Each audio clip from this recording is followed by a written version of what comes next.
सकाय बराइना फिर एक बार आपसे मिलने आया है एक नए वीडियो के साथ। धर्मरक्षक महावीर छत्रपति संभाजी महाराज पार्ट 1 इस मूवी का रिएक्शन हम इस वीडियो में करेंगे। आप तो सोच रहे होंगे कि एक हफ्ते बाद आप इस मूवी का रिएक्शन या रिव्यू क्यों करने जा रहे हैं। ये जानने के लिए आप इस वीडियो को अंत तक देखिए, तभी आपको अच्छे से समझ में आएगा। एक हफ्ते बाद रिव्यू या रिएक्शन देने का ये रीज़न है कि हम इस वीडियो में फिल्म की पॉजिटिव और नेगेटिव पॉइंट्स इन दोनों मामलों पे बात करेंगे, और यहाँ ये बातें करते वक्त स्पॉइलर अलर्ट्स देना बहुत ज़रूरी है। एक हफ्ते बाद सिनेमा के स्पॉइलर अलर्ट्स दिए तो भी हमें कोई गाली नहीं देगा। तो शुरुआत करते हैं फिल्म के पॉजिटिव पॉइंट से। महाराष्ट्र की वीर सपूतों का, मराठों का इतिहास, मराठाओं के छत्रपति का इतिहास इस फिल्म में दिखाया है। तो इसमें वॉर सीक्वेंसेस दिखाना लाजमी है, और ज़्यादातर इस फिल्म में मतलब 80% वॉर सीक्वेंसेस है। तो एक्शन कोरियोग्राफी इस फिल्म का सबसे स्ट्रॉन्ग पॉइंट है।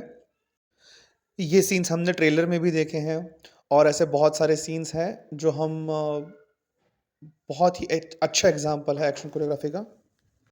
एक्टिंग की बात करें तो इस फिल्म में छाए हुए हैं वो लीड ठाकुर अनूप सिंह।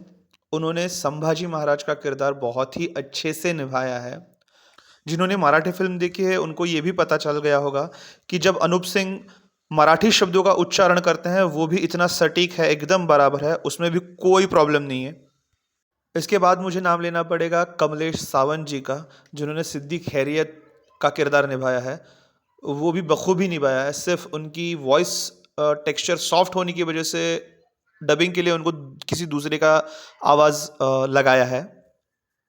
यह है प्रदीप काबरा।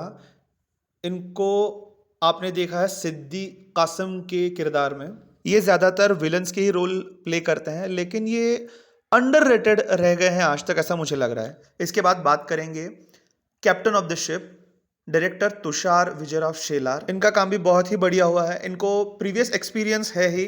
इन्होंने इससे पहले Tanaji the unsung warrior, sir सेनापति हम्बिर राव, इन फिल्मों में बतौर असिस्टेंट डायरेक्टर काम किया है। तो वो सारा एक्सपीरियंस यहाँ पे काम आया है, ऐसा दिखता है। इसके बाद हम बात करेंगे आर्ट डायरेक्शन डिपार्टमेंट के बारे में, मतलब फिल्म के सेट्स के बारे में। तो ये है विजय महामुलकर जी, जिन्होंने अच्छे से अच्छे सेट्स डिज़ाइन किए हैं। ये गुराब, मतलब ये बड़ा सा जहाज़ है मराठा नेवी का, इसको गुराब कहते हैं।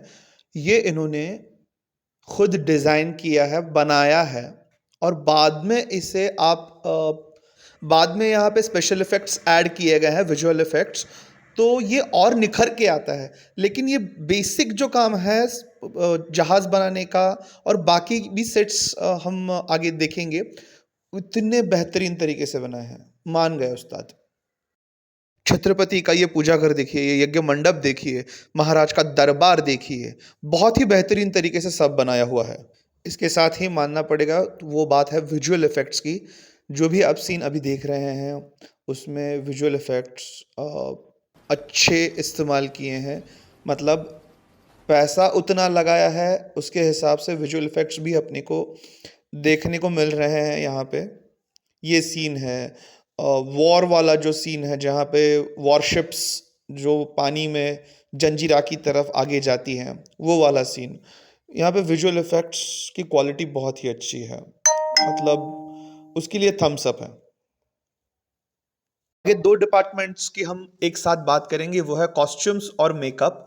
ये देखिए, कॉस्ट्यूम्स के लिए पूरी तरह से बारीकी से ध्यान रखा गया है, और उसके साथ ही मेकअप, मतलब दोनों भी उसके लिए 100 आउट ऑफ 100 है। बात करेंगे स्क्रीन प्ले और डायलॉग्स। मूवी के प्रोड्यूसर संदीप रघुनाथ राव मोहिते पाटिल, इन्होंने ही अपना स्क्रीन प्ले और डायलॉग्स लिखे हैं। स्पेशली मैं कहूँगा सेकेंड हाफ के लिए। सेकेंड हाफ जो भी है वो पूरा वॉर सीक्वेंस है, जंजीरा मराठा वर्सेस सिद्दी, इन दोनों का वॉर है। तो ये सीक्वेंस ये एकदम तगड़ा बना हुआ है, जो भी चाहिए इसमें। स्पेशली इसमें बात करेंगे यूज ऑफ टाइगर क्लॉज। पानी में गिरने के बाद संभाजी महाराज जहाज पर वापस आते हैं, तो वो टाइगर क्लॉस के मदद से ऊपर आते हैं, वो वाला सीन। इसके बाद गदा, हनुमान जी की गदा, वो बड़े से वॉरशिप में एक कोने में हनुमान जी की चुराई हुई गदा होती है, उसका भी इस्तेमाल करके संभाजी महाराज सिद्धियों से लड़ते हैं। वो वाले ये सीन्स मुझे बहुत अच्छे लगे। ये ट्रेलर में दिखाया हुआ हनुमान जी का ये सीन है। और बुरहानपुर वाले वॉर में शिवजी का एक ऐसे आता है ये सीन, ये भी बहुत अच्छे हैं। संदीप मोहिते पाटिल साहब का मैं इसके लिए अभिनंदन करना चाहता हूँ कि उन्होंने अपनी फिल्म में कहीं भी हिंदुत्व के सिंबल्स इस्तेमाल करने में, हिंदुत्व दिखाने में कहीं भी वो हिचकिचाहट महसूस नहीं की, वो डरे नहीं। इसके लिए उनका बहुत तहे दिल से अभिनंदन है। गानों की बात करें तो टाइटल ट्रैक जो ये है, ये मुझे सबसे ज़्यादा अच्छा लगा। बाकी ठीक है। अब आते हैं फिल्म के निगेटिव पॉइंट्स पर। जितना इम्पैक्ट सेकेंड हाफ व्यूअर्स के ऊपर करता है, लेकिन वो बात फर्स्ट हाफ में कहीं भी नज़र नहीं आती। फर्स्ट हाफ के सीक्वेंसेस जो भी है, वो उनमें कंटिन्यूटी जो चाहिए वो मिसिंग है। ऐसे जोड़ जोड़ के फर्स्ट हाफ बनाया है, ऐसे महसूस होता है। बुरहानपुर वाली लड़ाई में काकर खान को संभाजी महाराज द्वारा गुमराह किया गया है, उसे उल्लू बनाया है, ये दिखाना ज़रूरी था, क्लियरली दिखाना ज़रूरी था, लेकिन वो मिसिंग है, वो नहीं पता चल पाता।